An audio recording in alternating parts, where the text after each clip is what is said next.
सभी साथियों को सादर प्रणाम करता हूँ। मुझे बहुत प्रसन्नता है कि बुजुर्गों से लेकर बच्चों तक सभी हमारे चैनल पर प्रकाशित आध्यात्मिक विषयों से संबंधित वीडियो से लाभ उठा रहे हैं। जैसा कि हम सभी महसूस कर रहे हैं कि आधुनिक विश्व बाजार व्यवस्था और पाश्चात्य शिक्षा के प्रभाव ने हमको सनातन धर्म के सिद्धांतों से दूर कर दिया है।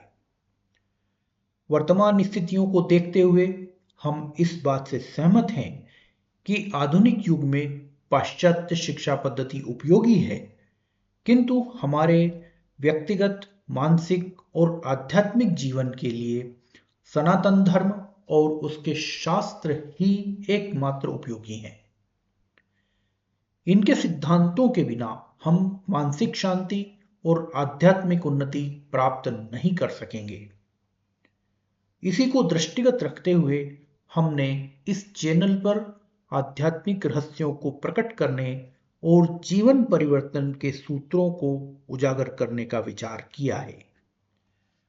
साथियों, मैं आप सभी से यह विनम्र अनुरोध करना चाहूँगा कि आध्यात्मिक विषय मानसिक चिंतन और मनन पद्धति से ही समझा जा सकता है। इसलिए हमारे वीडियो में कोई चित्र या एनिमेशन नहीं है। आप हमारे वीडियो को पॉडकास्ट यानी रेडियो के रूप में भी सुन सकते हैं। इसका सही तरीका यह होगा कि आप आंखें बंद करके सुने, चिंतन और मनन करें और अपने जीवन मूल्यों को उत्कृष्ट बनाएं। आइए साथियों, आज हम विश्वकोश के रूप में माने जाने वाले और मानव जीवन के हर पहलू को छूने और उत्कृष्ट बनाने वाले अद्भुत रहस्यों से भरे शास्त्र अग्नि पुराण पर प्रकाश डालेंगे। आइए तन्मय होकर सुनिए।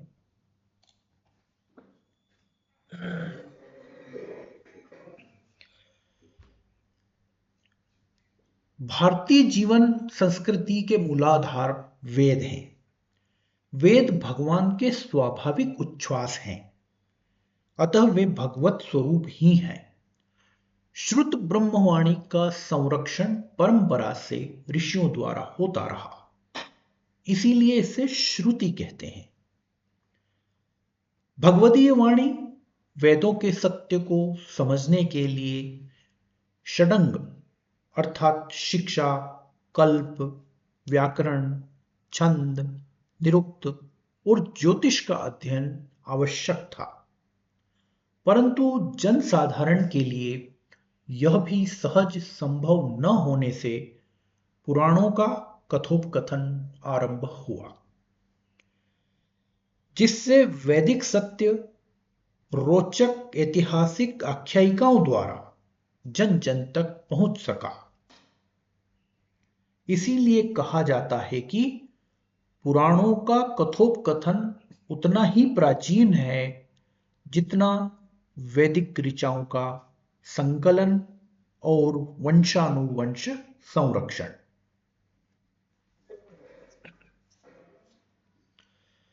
अध्ययन की पाश्चात्य विश्लेषण विवेचन पद्धति को सर्वोपरि मानकर पुराणों को ईसा जन्म के आसपास अथवा उसके बाद का ठहराना सर्वथा भ्रांत तथा अनुचित है। भारत के आदिकाल में समाज का प्रतिभा संपन्न समुदाय जिस प्रकार वेदों के अध्ययन, अध्यापन, निर्वचन में निमग्न रहा, उसी प्रकार उसी काल में समाज के साधारण समुदाय को धर्म में लगाए रखने के लिए पुराणों का कथन, श्रवण, प्रवचन होता रहा। शतपथ ब्राह्मण में आया है कि चारों वेद, इतिहास, पुराण ये सब महान परमात्मा के ही निश्वास हैं। अथर्ववेद में आया है कि यज्ञ से यजुर्वेद के साथ ऋक्, साम, छंद और पुराण उत्पन्न हुए। जो पुरातन आख्यान ऋषियों की स्मृतियों में सुरक्षित थे और जो वंशानुवंश ऋषि कंठों से कीर्तित थे, उन्हीं का संकलन और विभागीकरण भगवान वेदव्यास द्वारा हुआ।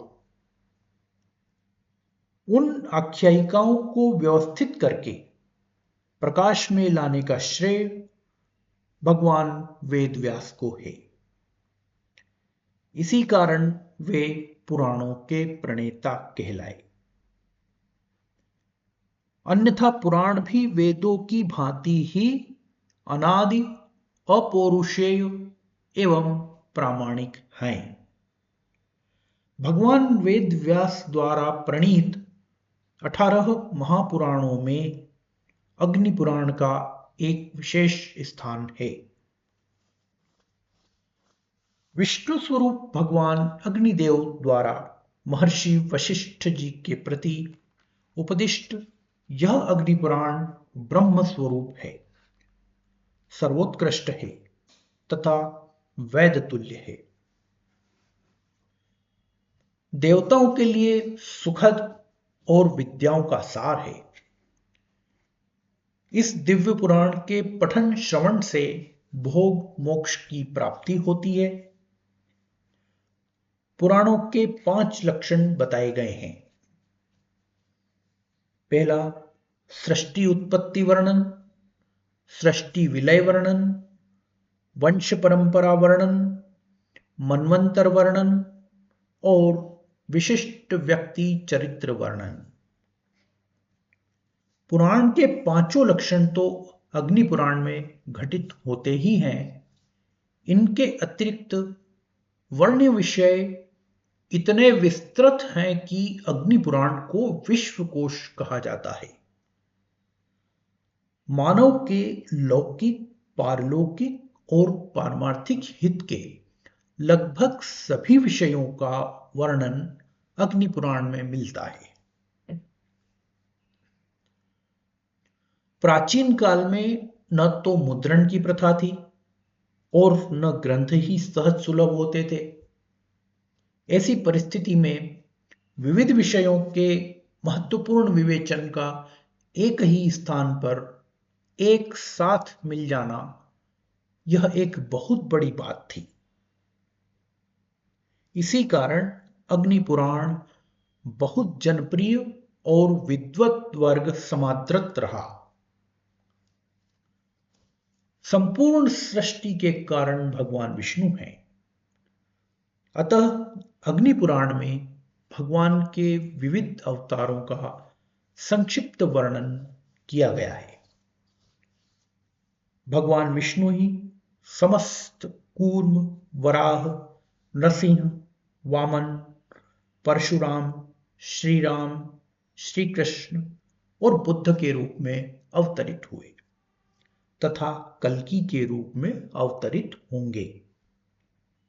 भगवान के अवतारों की संख्या निश्चित नहीं है, परंतु सभी अवतारों का हेतु यही है कि सभी वर्ण और आश्रम के लोग अपने अपने धर्म में दृढ़तापूर्वक लगे रहें। जगत की सृष्टि के आदि कारण श्री हरि अवतार लेकर धर्म की व्यवस्था और अधर्म का निराकरण ही करते हैं। भगवान विष्णु से ही जगत की सृष्टि हुई। प्रकृति में भगवान विष्णु ने प्रवेश किया। क्षुब्ध प्रकृति से महत्तत्व, फिर अहंकार उत्पन्न हुआ, फिर अनेक लोगों का प्रादुर्भाव हुआ, जहां स्वयंभू मनु के वंशज एवं कश्यप आदि के वंशज परिव्याप्त हो गए। भगवान विष्णु आदि देव हैं और सर्वपूज्य हैं।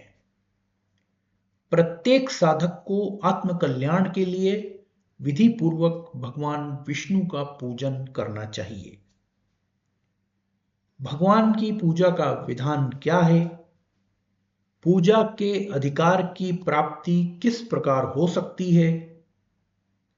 यज्ञ के लिए कुंड का निर्माण एवं अग्नि की स्थापना किस तरह की जाए? शिष्य द्वारा आचार्य के अभिषेक का विधान क्या है तथा भगवान का पूजन एवं हवन किस प्रकार संपन्न किया जाए, इसका विस्तृत वर्णन अग्नि पुराण में मिलता है। मंत्र एवं विधि सहित पूजन हवन करने वाला अपने पितरों का उद्धारक एवं मोक्ष का अधिकारी होता है। देव पूजन के समान महत्व ही देवालय निर्माण का है। देवालय निर्माण अनेक जन्म के पापों को नष्ट कर देता है। निर्माण कार्य के अनुमोदन मात्र से ही विष्णुधाम की प्राप्ति का अधिकार मिल जाता है। कनिष्ठ, मध्य और श्रेष्ठ, इन 3 श्रेणी के देवालयों के 5 भेद अग्नि पुराण में बताए गए हैं। एकायतन, त्रयायतन, पंचायतन, अष्टायतन तथा षोडशायतन। मंदिरों का जीर्णोद्धार करने वाले को देवालय निर्माण से दूना फल मिलता है।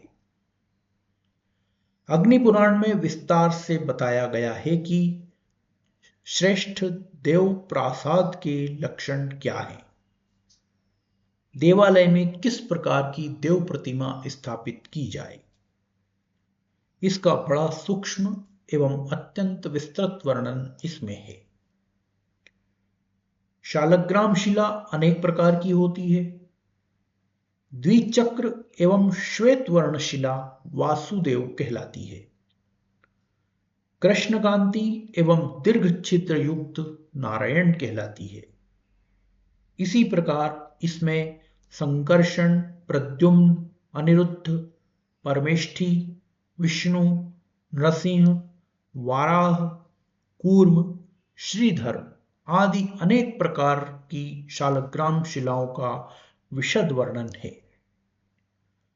देवालय में प्रतिष्ठित करने के लिए भगवान वासुदेव को दशावतारों की चंडी, दुर्गा, गणेश, स्कंद आदि देवी देवताओं की, सूर्य की, ग्रहों की, दिक्पाल, योगिनी एवं शिवलिंग आदि को प्रतिमाओं का श्रेष्ठ लक्षणों का वर्णन है। देवालयों में श्रेष्ठ लक्षणों से संपन्न श्री विग्रहों की स्थापना सभी प्रकार के मंगलों का विधान करती है। अग्नि पुराणोक्त विधि के अनुसार देवालय में देव प्रतिमा की स्थापना और प्राण प्रतिष्ठा कराने से परम पुण्य होता है। श्रेष्ठ साधक के लिए यही उचित है कि अत्यंत जीर्ण, अंगहीन, भग्न तथा शिला मात्रा वशिष्ठ विशेष चिन्हों से रहित देव प्रतिमा का उत्सव सहित विसर्जन करे और देवालय में नवीन मूर्ति का न्यास करे। जो देवालय के साथ अथवा उससे अलग कूप, वापी, तड़ाग का निर्माण करवाता या वृक्षारोपण करता है, वह भी बहुत पुण्य का लाभ करता है। भारतवर्ष में पंचदेवोपासना अति प्राचीन है। गणेश, शिव, शक्ति, विष्णु और सूर्य, ये पांचों देव आदिदेव भगवान की ही 5 अभिव्यक्तियां हैं, परंतु सब तत्वतः एक ही हैं। गणपति पूजन, सूर्य पूजन, शिव पूजन, देवी पूजन, विष्णु पूजन के महत्व का भी अग्नि पुराण में स्थान स्थान पर प्रतिपादन हुआ है। साधना के क्षेत्र में श्रेष्ठ गुरु, श्रेष्ठ मंत्र, श्रेष्ठ शिष्य और सम्यक दीक्षा का बड़ा महत्व है, जिससे शिष्य में ज्ञान की अभिव्यक्ति कराई जाए, उसी का नाम दीक्षा है। पाशमुक्त होने के लिए जीव को आचार्य से मंत्राराधन की दीक्षा लेनी चाहिए। सविधि दीक्षित शिष्य को शिवत्व की प्राप्ति शीघ्र होती है। जहां भक्त मन वांछा कल्पतरु भगवान के सिद्ध श्री विग्रहों के देवालय हैं, अथवा जहां सर्वलोक वंदनीय श्री हरि के प्रीत्यर्थ ऋषि मुनियों ने कठिन साधना की है, वही भूमि तीर्थ कहलाती है, जिसके सेवन से भोग मोक्ष की प्राप्ति होती है। तीर्थ सेवन का फल सबको समान नहीं होता। जिसके हाथ, पैर और मन संयमित हैं तथा जो जितेंद्रिय, लघ्वाहारी, अप्रतिग्रही, निष्पाप हैं, उसी तीर्थयात्री को तीर्थ सेवन का यथार्थ फल मिलता है। ऐसे तीर्थयात्री को पुष्कर, कुरुक्षेत्र, काशी, प्रयाग, गया आदि तीर्थों का सेवन करना चाहिए। गया तीर्थ में शास्त्रोक्त विधि से शास्त्र श्राद्ध करने पर नरकस्थ पितर स्वर्ग के अधिकारी और स्वर्गस्थ पितर परम पद के अधिकारी होते हैं। काम क्रोधग्रस्त मानव द्वारा नहीं चाहते हुए भी अज्ञानवश बलात् पापाचरण हो जाता है। पातक तो अनेक प्रकार के हैं, पर कभी कभी ब्रह्म हत्या, सुरापान, चोरी और गुरु तल्प गमन जैसे महापातक भी घटित हो जाते हैं। इन पातकों से विमुक्ति का उपाय प्रायश्चित है। पातक, उपपातक, महापातक के परिशमनार्थ अनेक प्रकार के प्रायश्चित का निर्देश किया गया है। यदि कुछ भी न हो सके तो भगवान विष्णु की स्तुति करें। भगवान विष्णु के समस्त पापनाशक स्तोत्र के आश्रय से समस्त पातक विनष्ट हो जाते हैं। आत्मशुद्धि तथा शरीर शुद्धि का एक महान साधन व्रत भी है। शास्त्रोक्त नियम को ही व्रत कहते हैं। इंद्रिय संयम और मनोनिग्रह आदि विशेष नियम व्रत के ही अंग हैं। व्रत करने वाले को किंचित कष्ट सहन करना पड़ता है, अतः इसे तप भी कहते हैं। क्षमा, सत्य, दया, दान, शौच, इंद्रिय संयम, देव पूजा, अग्निहोत्र, संतोष तथा चोरी का अभाव, ये 10 नियम सामान्यतः संपूर्ण व्रतों में आवश्यक माने गए हैं।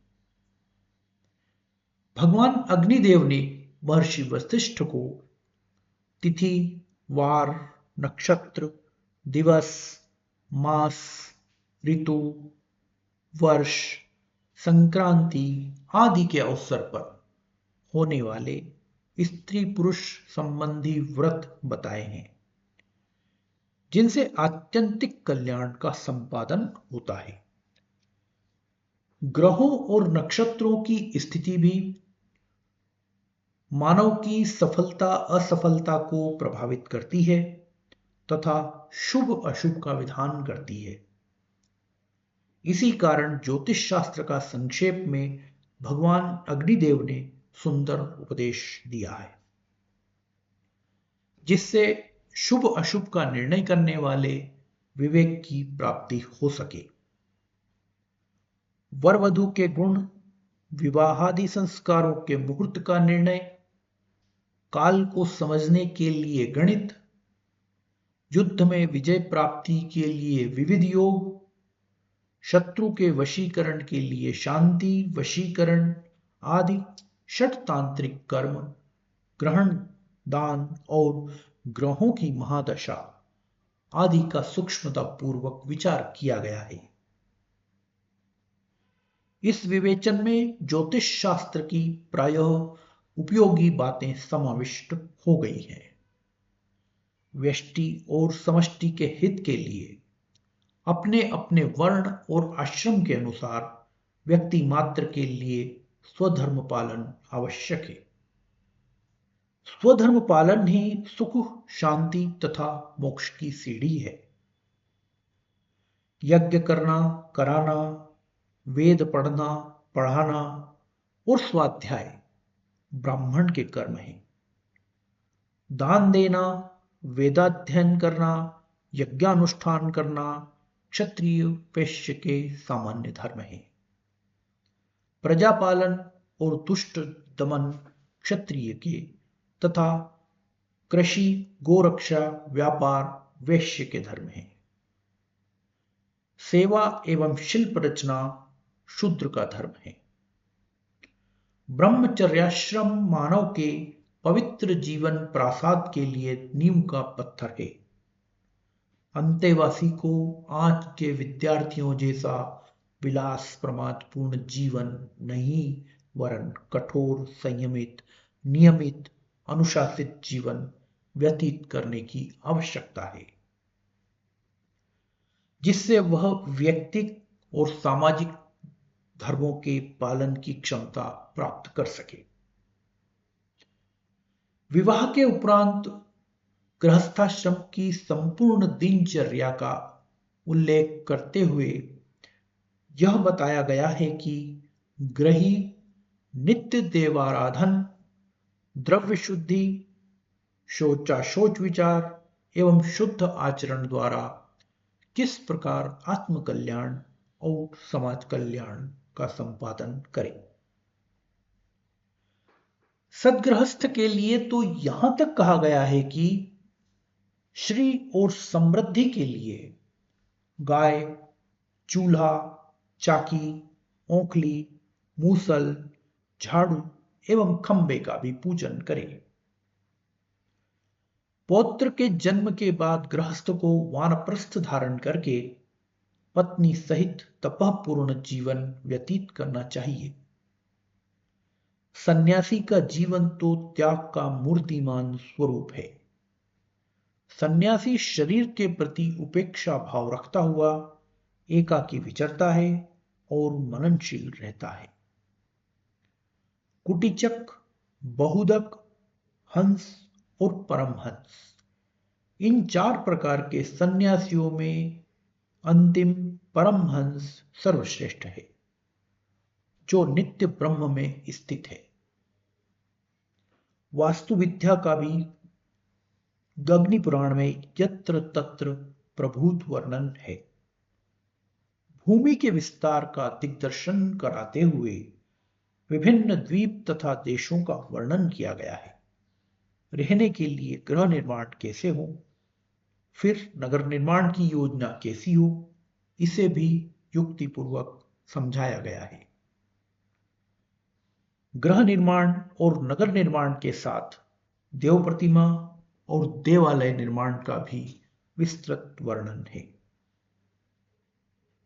नगर, ग्राम तथा दुर्ग में ग्रहों तथा प्रासादों की वृद्धि हो, इसकी सिद्धि के लिए 81 पदों का वास्तुमंडल बनाकर वास्तु देवता की पूजा अवश्य करनी चाहिए।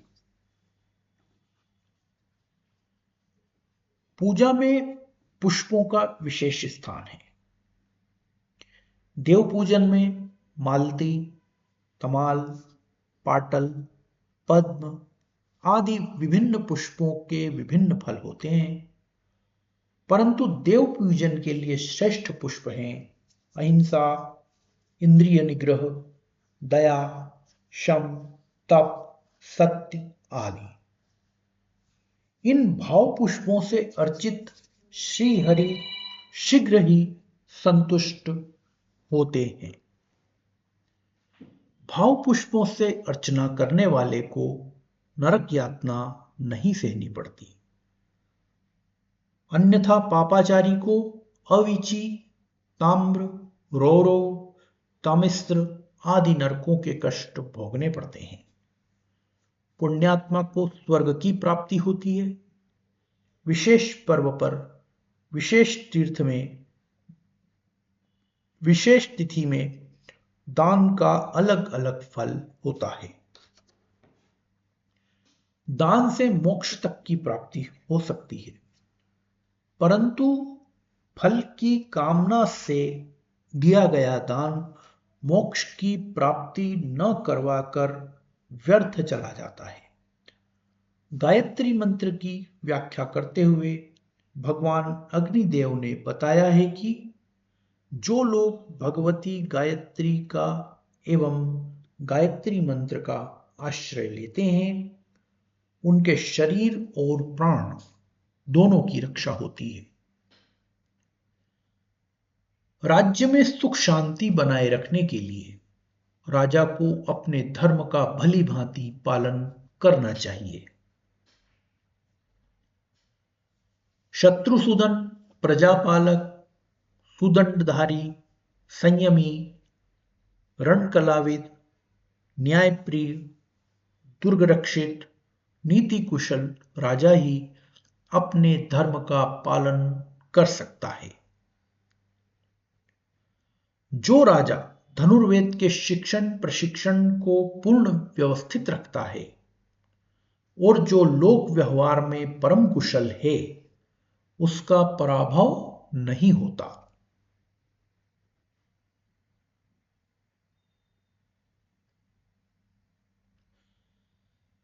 स्वप्न और शकुन का भी जीवन पर शुभ और अशुभ प्रभाव पड़ता है।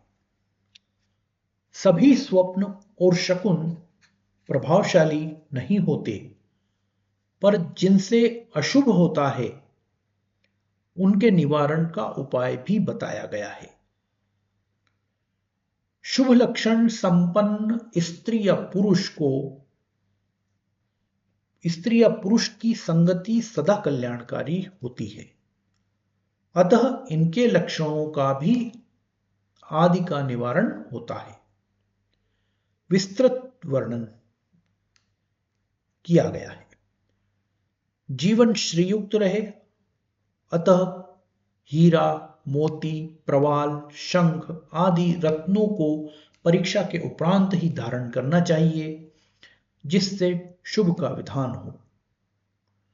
भगवान अग्निदेव ने चारों वेदों की सभी शाखाओं का विस्तृत वर्णन करके चारों वेदों की विभिन्न ऋचाओं या सूक्तों सहित पाठ जप हवन करने का विधान बताया है, जिससे भुक्ति मुक्ति कामी पुरुष को अभिष्ट की प्राप्ति तथा सभी उत्पातों की शांति होती है। जैसे ऋग्वेद के अग्निमेळे पुरोहितम इस सूक्त का सविधि जप करने से इष्ट कामनाओं की पूर्ति होती है। भगवान अग्निदेव ने सूर्य, चंद्र, यदु, पुरु आदि अनेक वंशों का वर्णन किया, जिनका चरित्र सुनने से पापों का क्षय होता है। यदुवंश में भगवान श्री कृष्ण का अवतार धर्म संरक्षण, अधर्मनाश, सूरपालन और दैत्यमर्दन के लिए ही हुआ था। देवक्यां वसुदेवात्तो कृष्णो भूतपस्सान्वितः धर्म संरक्षणार्थाय धर्महरणाय च सुरादेः पालनार्थ च दैत्यादेर्मथनाय च। स्वास्थ्य रक्षा संबंधी ज्ञान भी मनुष्य के लिए आवश्यक है। अतः स्वास्थ्य के सिद्धांत, रोग के भेद एवं कारण, औषधि का विवेचन, वैद्य का कर्तव्य, उपचार के उपाय, शरीर के अवयव, गज और अश्व की चिकित्सा आदि का वर्णन करते हुए आयुर्वेद का ज्ञान कराया गया है, जो मृत को भी प्राण प्रदाता है। अनिष्ट निवारण मंत्रों के प्रयोगों द्वारा भी होता है। अतः मंत्र तंत्र की परिभाषा और भेद प्रभेद बताकर शिव, सूर्य, गणपति, लक्ष्मी, गौरी आदि देवी देवताओं के अनेक मंत्र और मंडल बताए गए हैं, जिनको सिद्ध करके प्रयोग करने से विष शमन, बालग्रह आदि का निवारण होता है। समाज में उसका बड़ा आदर होता है जिसकी वाणी में रस है। जिसमें अभिव्यक्ति की कुशलता है और जिसमें प्रस्तुतीकरण की क्षमता है। अतः अग्नि पुराण में काव्य मीमांसा का अति विस्तृत वर्णन है। काव्यांग, नाटक निरूपण, रसभेद, शब्दालंकार, अर्थालंकार, शब्द गुण आदि शास्त्रीय विषयों की सूक्ष्म विवेचना है। यह इसीलिए कि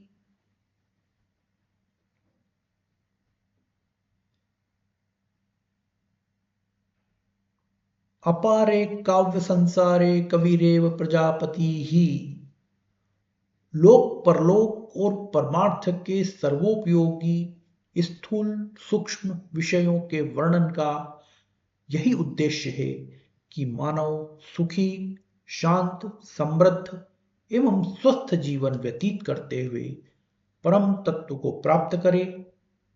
जीवन में अर्थ और काम दोनों हों, पर वे हों धर्म के द्वारा नियंत्रित। जीवन धर्मनिष्ठ हो और अंत में मोक्ष की प्राप्ति हो।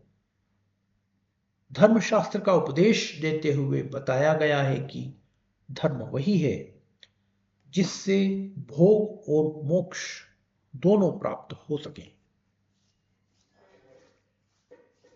वैदिक कर्म दो प्रकार का है, एक प्रवृत्त और दूसरा निवृत्त। कामना युक्त कर्म को प्रवृत्त कर्म कहते हैं। ज्ञानपूर्वक निष्काम भाव से जो कर्म किया जाता है उसका नाम निवृत्त कर्म है। वेदाभ्यास, तप, ज्ञान, इंद्रिय संयम, अहिंसा तथा गुरु सेवा ये परम उत्तम कर्म निश्रेयस मोक्ष रूप कल्याण के साधन हैं। इन सब में उत्तम आत्मज्ञान है। भुक्ति से भी महत्वपूर्ण मुक्ति है, जिससे जीवात्मा सभी प्रकार के बंधनों से मुक्त होकर परमात्मा स्वरूप हो जाता है। ज्ञान वही है जो ब्रह्म को प्रकाशित करे और योग वही है जिससे चित्त ब्रह्म से संयुक्त हो जाए। ब्रह्म प्रकाशकम ज्ञानम योगस्तत्रैक चित्तता। अतः भगवान अग्निदेव ने यम, नियम, आसन, प्राणायाम, प्रत्याहार, धारणा, ध्यान, समाधि अर्थात अष्टांग योग का वर्णन किया, जिससे आत्मा परमात्म चैतन्य रूप हो जाए। परमात्म चैतन्य को की प्राप्ति ही परम प्राप्तव्य है। इसी की प्राप्ति के दो प्रधान मार्ग ज्ञान निष्ठा और कर्म निष्ठा का प्रतिपादन करने वाली श्रीमद् भगवद गीता का संक्षेप में कथन करने के उपरांत यम गीता का भी वर्णन किया गया है। वस्तुतः शरीर से आत्मा पृथक है। नेत्र, मन, बुद्धि आदि आत्मा नहीं है। आत्मा इनका नहीं है, ये आत्मा के हैं। जीवात्मा परमात्मा का सनातन अंश है। ब्रह्मत्व प्राप्ति में ही जीवन की परम सफलता है। इसके लिए ज्ञान योग श्रेष्ठ साधन है। साधन के द्वारा जीव जगत के स्थूल सूक्ष्म बंधनों से मुक्त होकर ब्रह्मत्व की प्राप्ति कर लेता है। साधक को शरीर भाव से अतीत होना आवश्यक है। अपवाद की बात दूसरी है। अन्यथा सभी को अभ्यास करना ही पड़ता है। इसीलिए पूजा, व्रत, तप, वैराग्य और देवाराधन का विधान है। आत्मोत्कर्ष के लिए सभी को अपने अपने स्तर के अनुकूल साधन पथ चुनना चाहिए। सभी का स्तर एक नहीं, अतः सभी का अधिकार भी समान नहीं। देवोपासना से भी परम तत्व की प्राप्ति हो सकती है। देवोपासकों का जो विष्णु है वही याज्ञिकों का यज्ञ पुरुष है, और वही ज्ञानियों का मूर्तिमान ज्ञान है।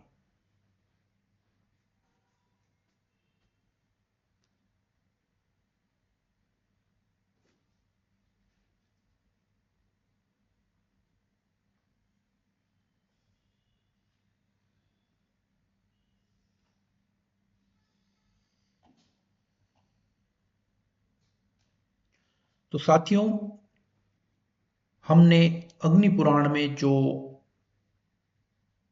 रहस्य छुपे हुए हैं उनको हमने देखा। साथियों, इन्हीं रहस्यों की व्याख्या हमारे देश के सन्यासी लोग, संत लोग, व्याख्याकार लोग करते हैं। आप इनकी सूक्ष्म व्याख्या उनके मुखारविंद से सुने, अपने जीवन में धारण करें और अग्नि पुराण का अध्ययन श्रवण करें।